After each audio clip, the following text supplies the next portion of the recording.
There's no reason for Mitch McConnell to be leading the Republicans because he's more of a Democrat than a Republican. And I am so sick and tired of people saying, well, look how he helped us with the courts. He blocked, Merrick Garland and so forth. Any conservative leader as the Republican leader in the Senate would have done exactly the same and 1,000 times more. People have about had it with Mitch McConnell. He cost us the Senate last election time, spent millions defeating conservatives. He undermined the Tea Party in 2010, did everything he could to cripple them. He came out just the other day and told McCarthy, you need to tap the brakes here when it comes to impeaching Joe Biden. He and Joe Biden are pals that go back decades.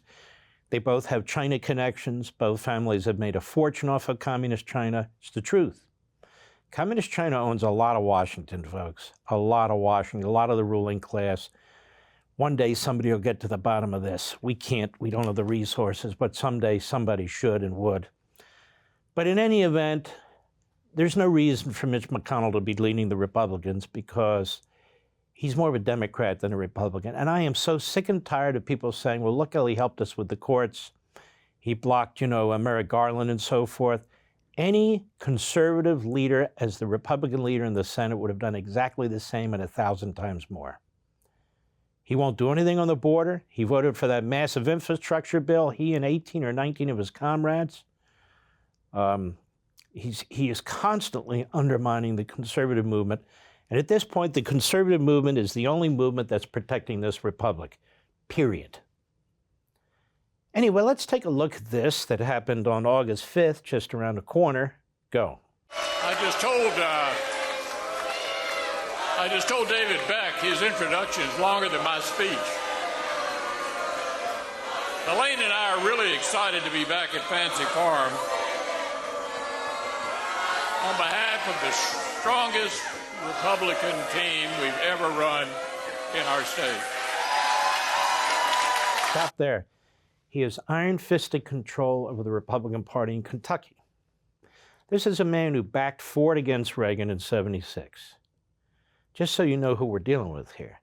This is a man who never supported Trump. Look, I was originally a Ted Cruz guy. Ted lost fair and square, and I moved to Trump.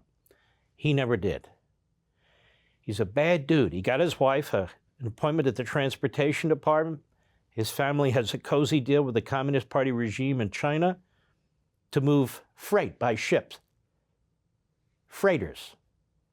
Almost a monopoly he has on that. So his in-laws have made tens of millions of dollars. He's worth tens of millions of dollars, and he has spent his entire life in government. It's just like Biden. So of course he doesn't want an impeachment inquiry into Joe Biden. It's funny how it works, isn't it? Impeachment on Trump twice, criminal investigations on Trump with the Democrats, the coup efforts, the undermining efforts, the sabotage efforts. That's good politics. But when it comes to Republicans honestly seeing how corrupt this White House is, that's bad politics. You need to focus on the bread and butter issues. We need to focus on both. And even when we focus on the bread and butter issues, this guy is completely bought and paid for by big fill in the blank. Go. For those of you who keep count, this is my 28th Fancy Farm. My 28th Fancy Farm. I want to thank Father Venters and Stephen Elder for finding a way to keep Fancy Farm going, even with pork prices going through the roof. Thanks to the Kentucky State Police and local law enforcement who are keeping folks safe this weekend. Now, here's the challenge for the police. They're yelling, lost the Senate. And then they're also yelling, resign. Notice he just talks through it like it's no big deal.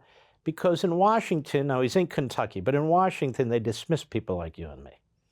We're just a loudmouth bunch of raunchy, extremists. No, we are the Republican Party to the extent we want to be. Go ahead. Here's the challenge for the police. With the shutdown governor in charge, I'm sure state troopers are just glad to be on church property without having to tag license plates. My friends, I'll be honest, it's not hard for Republicans to look good these days. we're up against the folks who gave you record high inflation. Excuse me. This guy acts like he hasn't been in the Senate. He's been in the Senate for longer than most of our kids were born. The bottom line is he did nothing to help stop inflation. He voted for one of the big inflationary bills, the so-called infrastructure bill. He stuffed a whole bunch of stuff in that bill for himself and his own state. In other words, pork barrel. Pork barrel, that's what he does. That's what he did. He always undermines the Republicans when they're threatening to shut down the government if they can't get the spending under control. He's the first one that jumps in with the Democrats and says, well, I can't default on a... Hello, do you want to go to your office? Anyway, go ahead. Folks who closed schools and then told you that teachers' unions know what's best. Does anybody remember Mitch McConnell during the pandemic speaking out about anything? Challenging the closing of schools? He never did a thing. He just went along with it. Now he talks about it. Did you know this is his 28th fancy farm picnic? Do we care? Go. For your kids, we're up against folks who'd rather let repeat offenders walk free than get tough on crime. I'm glad Governor Beshear finally decided to come to Fancy Farm. It's been the first Saturday in August for 143 years. But Andy only seems to make time for you all when he's staring down Election Day. Folks, this man is not qualified anymore to be a senator, let alone the leader of the Republicans. He's not with it. Joe Biden's not qualified to be president. He's not with it. Even all the other issues, he's not with it. I mean, Biden's 80 years old. This guy's 81 years old.